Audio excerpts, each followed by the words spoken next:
Chapter 2. We were transferred to a base led by a huge colossus with a stony complexion, who walked with bent knees like an old cavalry officer. His name was Colonel Peterson. The next day, Colonel Peterson requested to see me in his office. He shook my hand with such violence that he left my fingers blue. Then he exclaimed in a stentorian voice, "You're Erwin Oppenheimer? I want you to produce a very comprehensive report about yourself that details everything you know about Gustav Hertz." American espionage isn't a myth. Indeed, Gustav Hertz directed Innsbruck's atomic research enterprises. I found myself under his direct orders for a year and a half. He was a peculiar, feverish, tormented fellow with a single obsession: to discover, explain, and understand the nuclear reactions of stars, and, if possible, to reproduce those reactions. Since the discovery of hydrogen as the essential fuel in producing solar energy, Gustav Hertz had only one concern: to realize this phenomenon on Earth.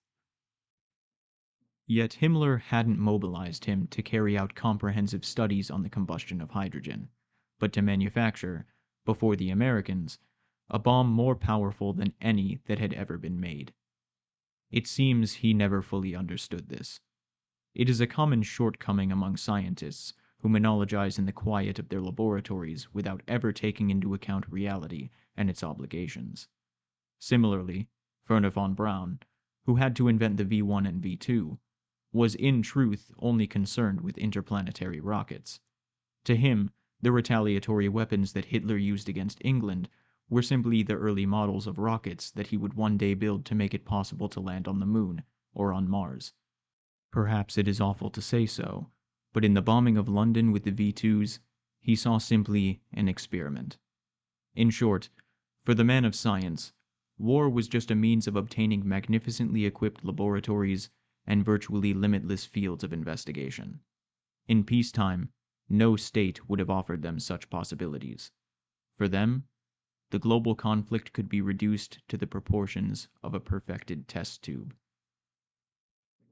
Gustav Hertz seemed completely indifferent as to how politicians or the military might make practical use of his research. Sitting at his work table 18 hours a day, lighting a new cigarette with the butt of the one he had just smoked, he would lose himself in endless calculations that measured the amount of energy released by such and such star. I remembered how he called me into his office one day. He was pale. His eyelids twitched like a subterranean animal that had just been exposed to the full midday sun. He grabbed me by the lapels of my jacket. In a voice choked with emotion, he said, "Oppenheimer, I have just calculated that the amount of hydrogen on Earth can fuel a propulsion device that could transport our planet across the universe for 1,000,000 years." As I simply stood there, speechless, he continued shaking me like a plum tree. "Just think. According to Gamow's calculations, life on Earth will become impossible in about 8 billion years. But with our hydrogen, we can transform the globe into an immense aircraft that could move us, at our discretion, to a different constellation, thus saving humanity." I didn't know what to say. He fell back into his rocking chair. He removed his glasses, as he always did when he wished to gaze into the great beyond. But this really was a question of the great beyond. It was March 1944. The Russians had just broken through our front lines in Ukraine. Incessant orders to hurry our work rained down on us from Hitler's general headquarters.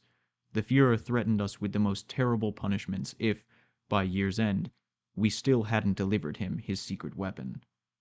Indifferent to all this tumult, the illuminated eyes of Gustav Hertz glazed over the book bindings that lined the walls of his office. He dreamt only of how to move the Earth in order to save it from a certain doom that would threaten it in 8 billion years. After the assassination attempt of July 20th, 1944, Gustav Hertz was relieved of his duties and interned for sabotage in a concentration camp east of Berlin. It was there that the Russians found him, according to an escaped prisoner. calculating the sum total energy contained in the Earth's matter. He wanted to show, it seems, that we did not need the sun for heat. According to his theories, nuclear reactions provoked at certain points on Earth would suffice for this purpose for at least a century. While the wacky professor character is prominent in American comedies, the Soviets rarely bothered with such whimsy. I was told the poor Dr. Hertz was forced to undergo a sleeping cure, followed by electroshock therapy, in order to bring him back to reality. This treatment must have had some effect, since today Gustav Hertz finds himself at the head of development of nuclear weapons in the USSR. It is doubtful that the Americans wanted me to provide them with anecdotes, colorful as they were, about the behavior of Gustav Hertz. Above all, they wanted to know at what stage our work was at when Gustav Hertz was removed from Innsbruck. Yet I wondered what I still had left to teach them. They knew more than I did. In fact, beyond a handful of atomic scientists and a few politicians, the whole world believes that the 2 atomic bombs that crushed Japan in August 1945 were American-made. In reality, as I would later learn, those bombs were Hitler's secret weapon. If I make this revelation today, it is not because I am seeking glory for Germany for having been first to liberate the forces that may one day soon destroy all of humanity. It is simply to establish a historical point. Neither is it a question of comparing the atomic power presently wielded by the United States with what the Third Reich may have possessed at its moment of capitulation. We were at a very primitive stage at that time. Comparing one of our bombs to today's bombs is like comparing a Blériot airplane to a supersonic jet fighter.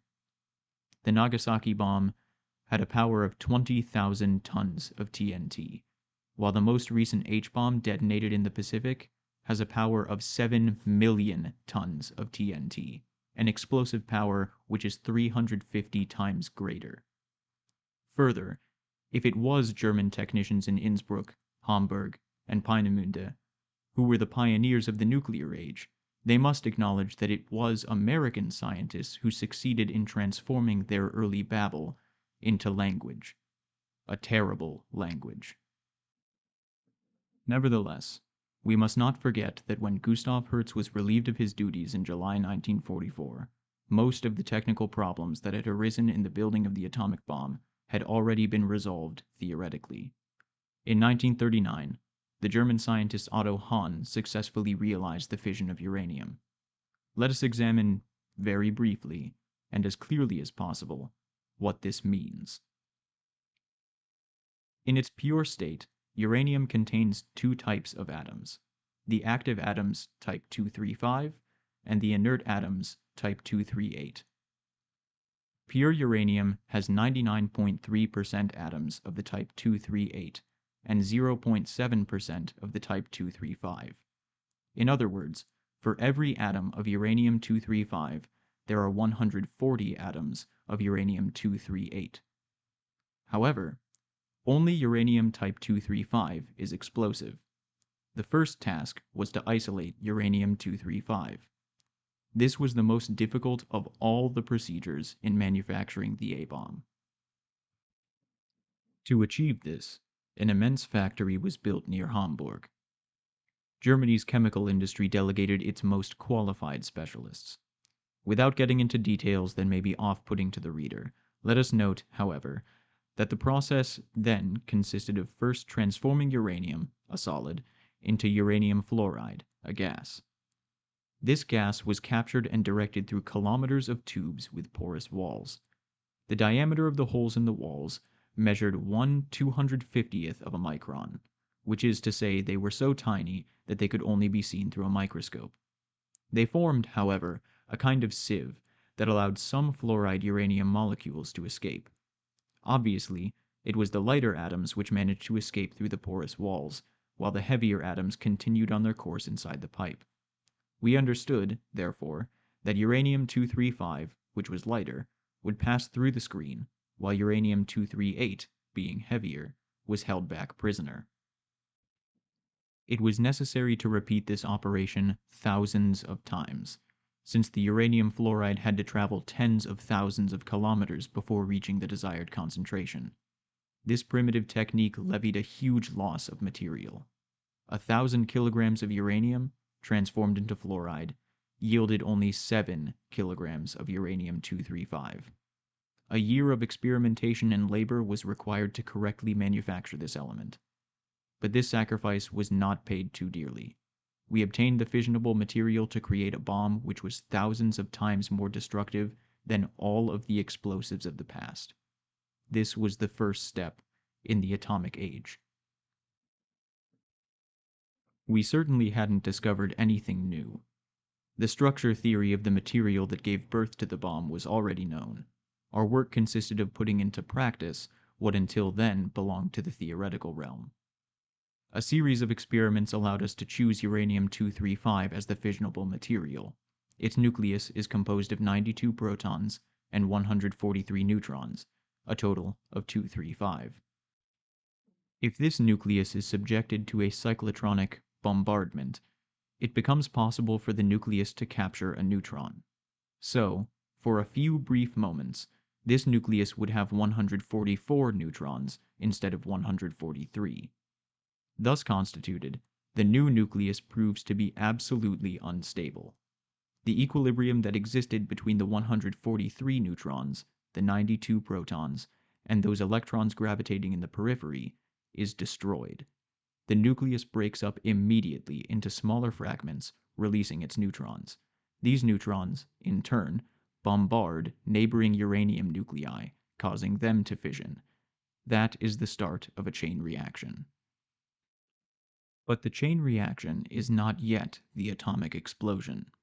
This occurs only when a defined quantity of uranium-235 is subjected to a cyclotronic bombardment in a laboratory, to cosmic rays, or to the shock from the fission of another uranium-235 atom. If this quantity is not attained, then the neutrons expelled from the nucleus disperse into the air and produce a certain amount of thermal energy, but not an explosion. One of our first goals in our research, therefore, was to determine what quantity of uranium-235 was needed for an explosion.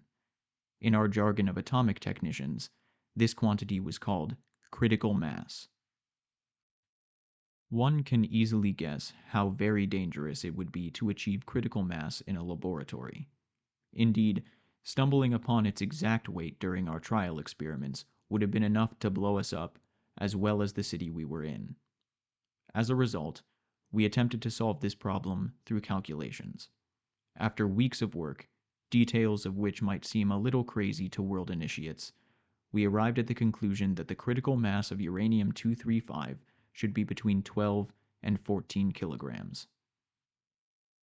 A second problem came up almost immediately. How to encase the critical mass of uranium-235 in a bomb small enough that it could be transported by airplane. In other words, what metal, reduced in volume, could prevent an atomic explosion from happening before the moment we chose? I personally worked on this problem. It was finally zirconium, produced by the Hamburg atomic reactor following the fission of uranium-238, which was chosen. We will see why. In August 1944, a few weeks after Hertz's dismissal, I was transferred to Hamburg to activate its production and study its use. My report concluded with the ideal use for zirconium. With this protective metal found, the uranium bomb had been realized in principle. Our first project, which today makes one laugh, consisted of the following: 4 uranium charges of subcritical masses, separated by zirconium shielding, placed at the 4 extremities of a tube in the shape of an X. In the center of this X, the focal point of the explosion. There, the 4 subcritical masses, precipitated toward one another by regular explosives, would meet.